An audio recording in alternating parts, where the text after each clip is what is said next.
ایک آدمی محنت کرتا ہے، بلکہ بہت ہی محنت کرتا ہے، لیکن جب بظاہر نتیجہ نکلنے والا ہوتا ہے تو وہ آدمی رخصت ہونے لگتا ہے۔ اسی طرح ایک آدمی بغیر جرم کے سزا میں آ جاتا ہے۔ یہ سب ایسا کیوں ہے؟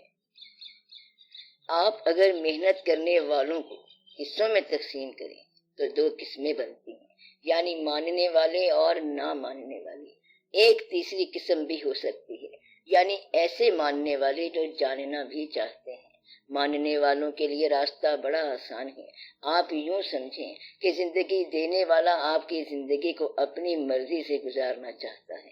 زندگی دینے والے نے زندگی اپنی مرضی سے دی ہے، راستہ اپنی مرضی سے دیا ہے، محنت کرنے کا جذبہ بھی اپنی مرضی سے دیا ہے، محنت میں رکاوٹیں بھی خود دی ہیں، نتیجہ بھی خود نکالا ہے اور نتیجہ خود ہی مخفی رکھا ہے۔ اس کو سمجھنا کوئی دقت کی بات نہیں ہے۔ اگر یہ دیکھا جائے کہ ایک درخت ہے لیکن بظاہر یوں نظر آتا ہے کہ اس کے پتے بڑھ نہیں رہے اور نئی شاخیں نکل نہیں رہی، لیکن آپ یوں سمجھو کہ اس کی جڑیں پھیل رہی ہیں، اب جو جڑوں کے بڑھنے کا سلسلہ ہے وہ نظر نہیں آ رہا۔ درخت کبھی پتوں کی شکل میں ترقی کرتا ہے اور کبھی جڑ کی شکل میں پھیلتا ہے۔ جڑ کے بڑھنے کے عمل کو آپ باطن کہہ لو، مخفی کہہ لو اور آئندہ یعنی مستقبل کے لیے کہہ لو۔ ایک آدمی اگر دنیا میں کامیاب ہو تو کہتے ہیں کہ اس کی محنت سرخرو ہو گئی۔ تاریخ ہی کا کوئی واقعہ لے لو، اگر ایک آدمی محنت کرتے کرتے بادشاہ بن گیا اور پھر بغیر جرم کے اس کو معزول ہونا پڑ گیا تو بات کیا ہوئی؟ تقریباً ہر بادشاہ معزول ہوتا ہے۔ اب یہ واقعہ کیا ہے؟ اس واقعے میں تقدیر کو ساتھ دیکھو۔ اللہ تعالیٰ جو ہے وہ مالک الملک ہے، یعنی ملک عطا کرنے والا ہے، یہ ایک شعبہ ہے۔ پھر وہ جسے چاہتا ہے ملک عطا کرتا ہے، یہ دوسرا شعبہ ہے۔ پھر یعنی جس سے چاہتا ہے ملک چھین لیتا ہے، جسے چاہتا ہے عزت دیتا ہے اور جسے چاہتا ہے ذلت دیتا ہے، یعنی اللہ ملک کا مالک ہے، جسے چاہتا ہے بادشاہ کرتا ہے، جسے چاہتا ہے معزول کرتا ہے۔ عزت اسی کی طرف سے اور ذلت بھی اسی کی طرف سے، سارا کچھ اسی کی طرف آیا ہے، لیکن اس نے اس کی کوئی وجہ نہیں بتائی۔ یہاں پر آ کے یہ راز نظر آتا ہے۔ اللہ کہتا ہے عزت میں دیتا ہوں، تو پھر عزت کی وجہ دریافت نہ کرو۔ وجہ کون ہے؟ وہ خود۔ اللہ کہتا ہے کہ ذلت ہماری طرف سے ہے، تو پھر ذلت کی وجہ نہ پوچھو۔ اللہ کہتا ہے کہ ملک ہم دیتے ہیں، اب بادشاہ بننے کی وجہ نہ پوچھو۔ اور اللہ کہتا ہے کہ معزول بھی ہم کرتے ہیں، اس کی بھی وجہ نہ پوچھو۔ یہ ہے ماننے والوں کی بات کہ جو کچھ ہو رہا ہے یہ امر الہی ہے اور یہ راضی ہونے کا مقام ہے۔ اللہ جس کو چاہے محنت کا پھل دے اور جب چاہے محنت کا پھل روک دے، اور اس کی کمپنسیشن یعنی معاوضہ بعض اوقات یہاں نہیں ہوتا تو وہاں آگے ہوتا ہے۔ اگر ایک آدمی دعا مانگتا ہی چلا جا رہا ہے اور دعا منظور نہیں ہوتی، اگر وہ تحقیق کرے تو پتہ چلے گا کہ نامنظور دعائیں بے شمار گناہوں کی تلافی بن کر اس کو آگے راستے میں ملیں گی۔ وہ دعا جو منظور نہیں ہوئی، اس شخص نے زندگی میں جو گناہ کیے وہ ان کی تلافی اور ان کی معافی بن کے آئے گی۔ مثلاً آپ نے کوئی دعا پیسے کے لیے مانگی تھی اور یہ آگے کسی گناہ کو معاف کروا کے آئے گی۔ آپ یہ دیکھو کہ ایک موچی اور ایک بادشاہ میں بظاہر بڑا فرق ہوتا ہے، اور اگر آخرت میں وہ موچی فلاح پا جائے اور بادشاہ گرفت میں ہو تو اس دنیا کی شان و شوکت کا کیا فائدہ؟ مقصد یہ کہ ہم جس کو شان و شوکت سمجھ رہے ہیں یہ دراصل حجاب ہے اور ہمارا اپنا حجاب ہے۔ اصل کامیابی وہ ہے جو آئندہ کی کامیابی ہے اور جو مستقبل کی کامیابی ہو اور جو اللہ کے فضل کی کامیابی ہو۔ یہ ہے بات سمجھنے کا ایک طریقہ۔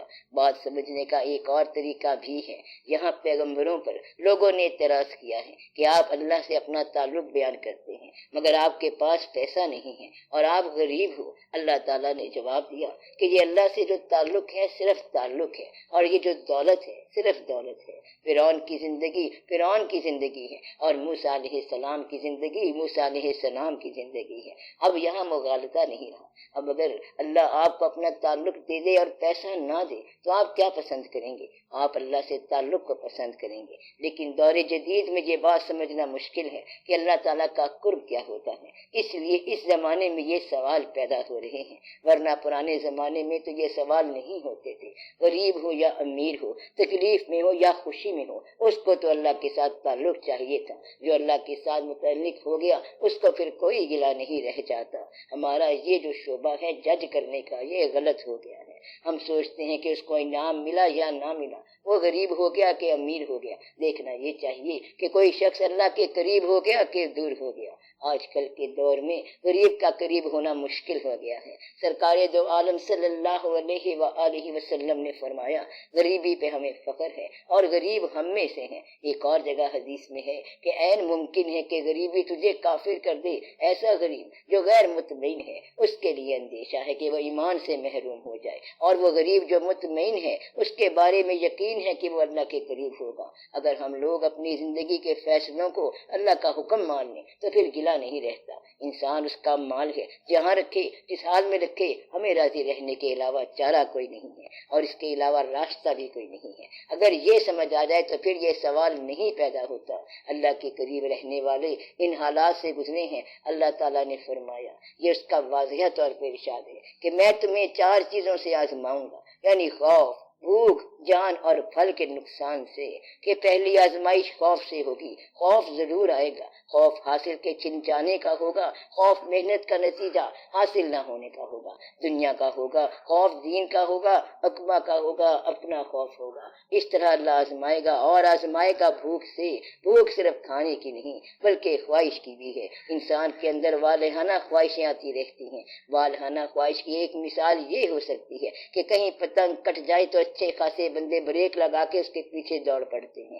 خواہش ایک تتلی کی طرح اڑتی جا رہی ہے اور لوگ بھاگتے جا رہے ہیں۔ کوئی نیا فیشن آیا تو اس کی خواہش پیدا ہو گئی، کوئی اور نئی چیز دیکھی تو اس کی خواہش ہو گئی۔ اس طرح بھوک سے آزمایا جائے گا اور مال میں نقص سے آزمایا جائے گا۔ مال چاہے جیب کا مال ہو یا خیال کا مال ہو یا فکر کا مال ہو، ہر مال میں زوال آ سکتا ہے اور کمی آ سکتی ہے، اور جان سے آزمایا جائے گا، یعنی آپ کی زندگی میں موت آ جائے گی۔ مثلا کوئی عزیز مر گیا، بندہ خود زندہ ہوتا ہے لیکن کسی کے مرنے کی خبر سن کے وہ خود غمگین ہو جاتا ہے۔ یہ آپ کا جرم نہیں تھا مگر آپ کا عزیز مر گیا اور آپ کو بغیر جرم کے سزا مل گئی، کیونکہ اس کا چلے جانا آپ کا غم بن گیا۔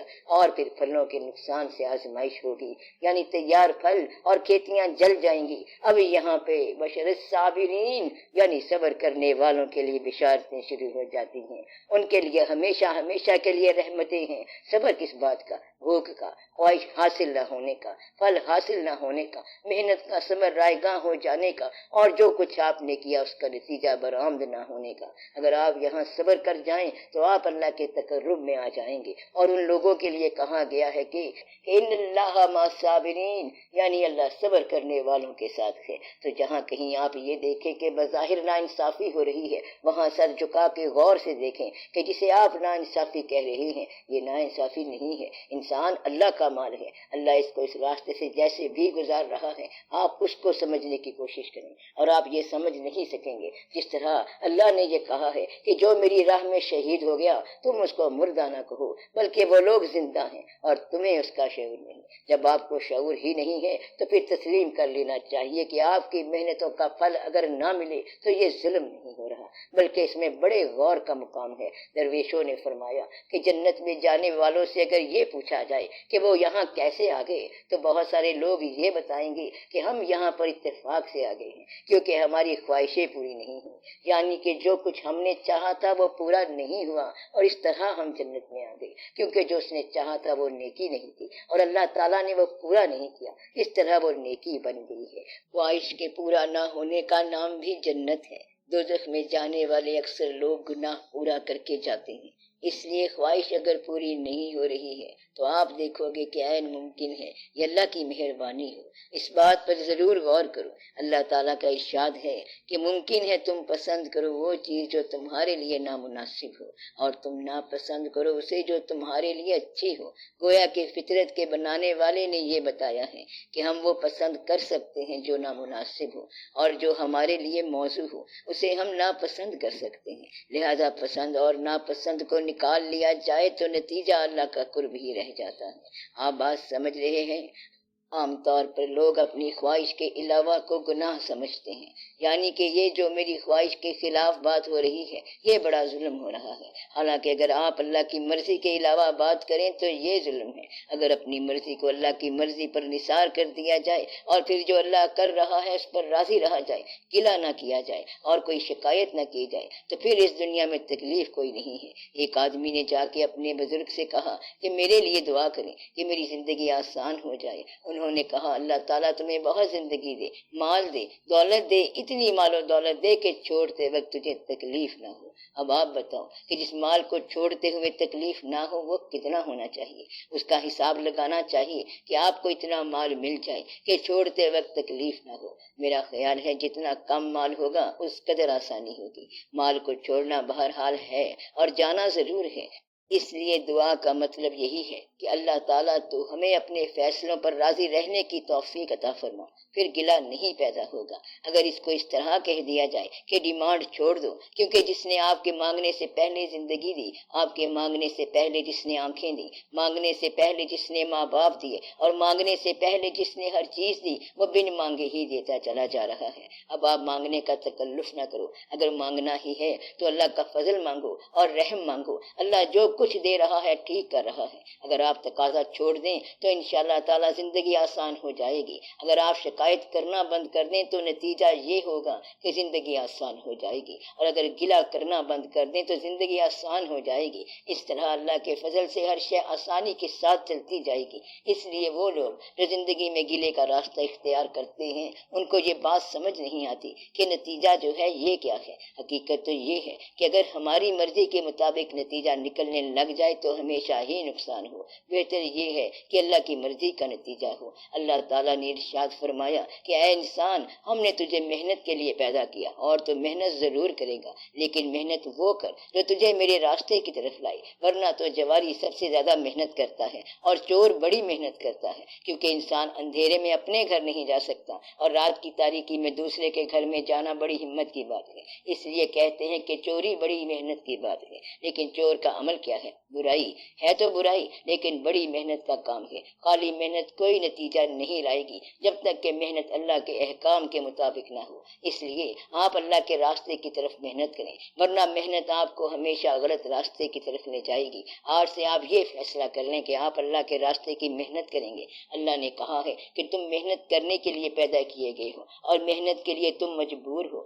آپ کچھ نہ کریں تب بھی محنت کرتے جائیں گے، کیونکہ آپ کا ذہن چلتا رہے گا، خیال چلتا رہے گا، ہاتھ چلتے رہیں گے، پاؤں چلتے رہیں گے اور زبان چلتی رہے گی، مگر ہر حال میں اللہ کا یہ حکم یاد رکھنا کہ محنت کر میرے راستے کی طرف۔ اب یہاں پر یہ دعا کریں کہ اللہ کے راستے کی طرف جانے والا کوئی آدمی آپ کو نظر آ جائے، کیونکہ یہ لوگ اللہ کے راستے کے لوگ ہیں جن کے بارے میں اللہ نے کہا کہ انعمت علیہم، یعنی ان پر اللہ تعالیٰ کا بڑا انعام ہوا۔ اب اللہ نے بڑی خوبصورتی سے آپ کو یہ بات سمجھائی ہے کہ یہ دعا کرو کہ اللہ تعالیٰ ہمیں سیدھی راہ دکھا، اپنی راہ دکھا۔ ساتھ یہ ایک لفظ کہا کہ اپنی راہ، یعنی ان لوگوں کی راہ جن پر تیرا انعام ہوا۔ گویا کہ اللہ کی راہ ان لوگوں کی راہ ہے جن پر اللہ کا انعام ہوا۔ وہ لوگ کون تھے؟ یہ نکتے کی بات بڑے غور سے سمجھنی چاہیے۔ جن لوگوں پر اللہ کا انعام ہوا، آپ ان کی صفات بیان کرو گے یا ذات بیان کرو گے؟ اگر میں پوچھوں کہ کیا داتا صاحب رحمت اللہ انعمت علیہم میں شامل ہیں تو آپ کہیں گے کہ بالکل ہیں۔ ابھی حشر کا دن نہیں آیا، یعنی نتیجے کا دن نہیں آیا، لیکن کیا آپ کے خیال میں ان لوگوں کی بخشش یقینی ہے؟ ابھی فیصلے کا وقت نہیں آیا اور آپ نے نتیجہ برآمد کر لیا کہ وہ بخشے ہوئے ہیں۔ اسی طرح اشرا مبشرہ کے بارے میں نتیجہ آ گیا، پیغمبروں کے بارے میں نتیجہ آ گیا، اولیاء کرام کے بارے میں نتیجہ آ گیا۔ اگر یہاں آپ ان لوگوں کے بارے میں نتیجہ نکال رہے ہیں تو پھر اپنے بارے میں بھی نتیجہ نکالیں کہ آپ کا اپنی بخشش کے بارے میں کیا خیال ہے۔ آپ کو اس بارے میں یقین ہے یا اندیشہ ہے؟ اگر اندیشہ ہے تو اپنی اصلاح کرو، اور اگر یقین ہے تو اللہ کا شکر ادا کرو کہ آپ کو بھی وہ راستہ مل گیا جو راستہ انعمت علیہم کی شکل میں آ رہا ہے۔ نہیں تو کسی ایسے انسان کی تلاش کرو، ان کی صحبت تلاش کرو، ان کی میت تلاش کرو، تاکہ وہ آپ کو بھی اس راستے کی طرف لے چلے۔ حال میں تھوڑا سا مشکل لگتا ہے تو کسی ماضی والے سے رجوع کر لو، اس کی زندگی پڑھ لو، اس کے حالات پڑھ لو۔ لو، پھر آپ کو معلوم ہو جائے گا کہ یہ وہ لوگ ہیں جن پر اللہ تعالیٰ کا انعام ہوا، اور جن پر اللہ کا غضب ہوا ان کا ساتھ نہ دو اور ان سے بچو، کہیں ایسا نہ ہو کہ آپ محنت بھی کرو اور عذاب بھی لو۔ اس لیے اللہ تعالیٰ کا آپ پر بڑا فضل ہوگا اگر آپ کی محنتیں آپ کو گمراہ نہ کریں۔ محنت وہ ہو جو آپ کو اللہ کی طرف لے جائے اور فلاح کی طرف لے جائے، یعنی فوز و فلاح کی طرف لے جائے۔ محنت کرنا آپ کی فطرت ہے، اس لیے یہ بہت ہی آسان سی بات ہے کہ اللہ کے راستے کی محنت کرو اور اپنا خیال اللہ کے راستے کی طرف رکھو۔ زندگی اپنی گزارو لیکن نتیجہ اللہ پر چھوڑو، اللہ تعالیٰ مہربانی کرے گا۔ جو نتیجے یہاں نہیں برآمد ہوتے وہاں برآمد ہو جاتے ہیں، اور اللہ تعالیٰ کی خاص مہربانی سے اچھے نتیجے نکلیں گے۔ صبر کرو، صبر کرنے والوں کا بہتر نتیجہ نکلے گا اور بہتر پھل ملے گا۔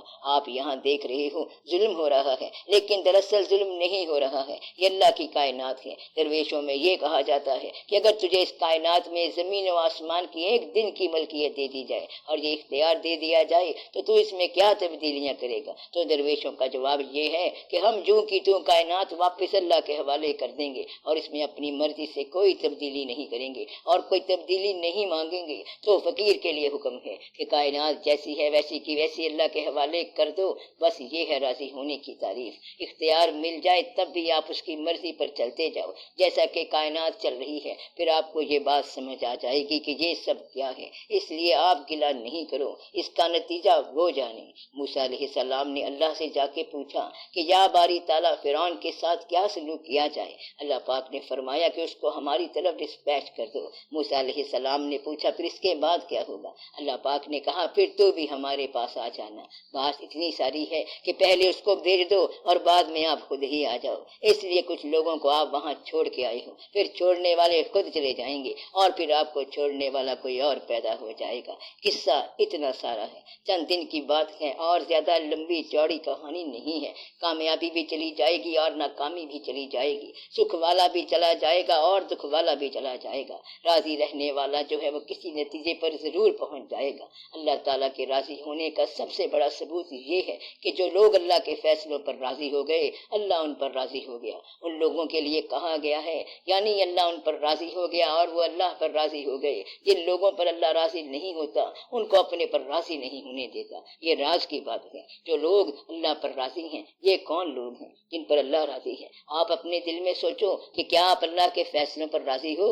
اگر آپ راضی ہو تو سمجھ لو کہ اللہ آپ پر راضی ہے۔ اگر آپ اللہ کی رضا چاہتے ہیں تو اللہ پر راضی رہنا شروع کر دیں۔ یہ راضی ہونے کی ابتدا ہے، اس کا نتیجہ وہ بہتر جانے۔ اگر اس نے غریب رکھا ہے تو ہو سکتا ہے کہ وہ امیری غریبی کو برابر کر دے اور سارے ہی برابر ہو جائیں۔ پتا ہے پھر گلہ کیا ہوگا؟ ایک آدمی گلہ کرے گا کہ یا رب العالمین امیری غریبی تو برابر ہو گئی مگر تو نے فلاں شخص کو زیادہ خوبصورت بنایا، اب یہ کیسے تقسیم کرو گے؟ یعنی خوبصورتی اور بدصورتی یہ کہاں سے تقسیم کرو گے کہ سب کا دماغ برابر ہو جائے؟ یہ بات کیسے واضح کرو گے کہ ایک پیغمبر ہے اور دوسرا امتی ہے اور ان میں بڑا فرق ہے؟ آپ صلی اللہ علیہ وآلہ وسلم کا نام مبارک ہے اور ہمارا ایمان ہے۔ اللہ اپنے فرشتوں سمیت ایک نام پر درود ہی بھیجتا جا رہا ہے، ساری کائنات ہی نام لیے جا رہی ہے۔ اب یہ نام پیدائشی طور پر مبارک ہے اور یہ بڑے نصیب کی بات ہے۔ اس لیے اس بات پر غور کرنا چاہیے کہ غریبی امیری برابر ہو سکتی ہے، لیکن یہ علیحدہ بات ہے کہ اللہ تعالیٰ کسی کو سرفراز فرمائے۔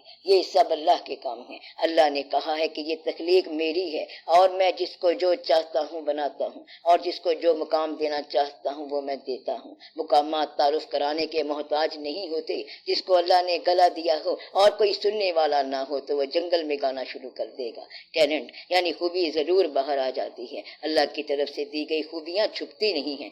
آپ بالکل صبر کے ساتھ چلتے جاؤ، جوہر آپ کی خاک میں ہے وہ ظاہر ہو کے رہے گا۔ اور جو آدمی ذرا گمراہ ہو جائے تو اس کے پیچھے ماں باپ کی دعا ہوگی یا دادا کی دعا ہوگی تو اخیر اس کی گستاخ پیشانی ضرور سجدے میں آئے گی ضرور۔ صبر کرو اور گلہ چھوڑ دو۔ راضی ہونے سے حالات نہیں بدلتے مگر حالت مکمل طور پر بدل جاتی ہے، یعنی کہ راضی رہنے والے کے لیے غریبی وہی ہے لیکن آدمی مطمئن ہو جاتا ہے، کہتا ہے جو کچھ ہے ٹھیک ہے اور ہم نے قبول کیا۔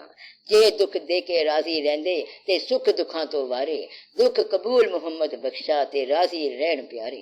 اگر اللہ راضی ہوتا ہے تو دکھ بھی قبول کر لینا، بشرط کہ وہ راضی ہو جائے۔ راضی رکھنے کا ایک آسان طریقہ یہ ہے کہ دکھ کا سجدہ سکھ کے سجدوں سے بہت قیمتی ہے۔ وہ دکھ جس نے آپ کی آنکھوں میں آنسو دیے اس کا شکریہ ادا کرو، کیونکہ یہ نصیب کا تحفہ ہے اور کبھی کبھی ملتا ہے۔ جس آنکھ میں آنسو آ گئے تو یہ آنسو قرب حق کا شارٹ کٹ راستہ ہے۔ وہ چیز جو آپ کی آنکھوں میں آنسو لا رہی ہے، بعد میں آپ اس چیز کی قدر کرو گے اور کہو گے کہ تم نے کمال کر دیا اور مجھے نیا راستہ دکھا دیا۔ نیا راستہ یعنی اللہ کے قرب کا راستہ۔ اس لیے ناکامیاں بڑی قیمتی شے ہوتی ہیں، ان کا شکر ادا کیا کرو کہ یہ اللہ کے قریب کر دیتی ہیں۔ ناکامی بھی، دکھ بھی، پریشانی بھی، حالات کا تذبذب بھی، یعنی ہر وہ چیز جو تمہیں اللہ کے راستے میں جھکا دے اس کا شکر ادا کرو۔ اس طرح آسانی ہو جائے گی، محنت ضائع نہیں ہوتی بلکہ نتیجہ لاتی ہے۔ بعض اوقات نتیجہ آپ کو نظر آتا ہے اور بعض اوقات نظر نہیں آتا اور ایک اور طرح سے رنگ لاتا ہے۔ اس لیے آپ ہمت قائم رکھو۔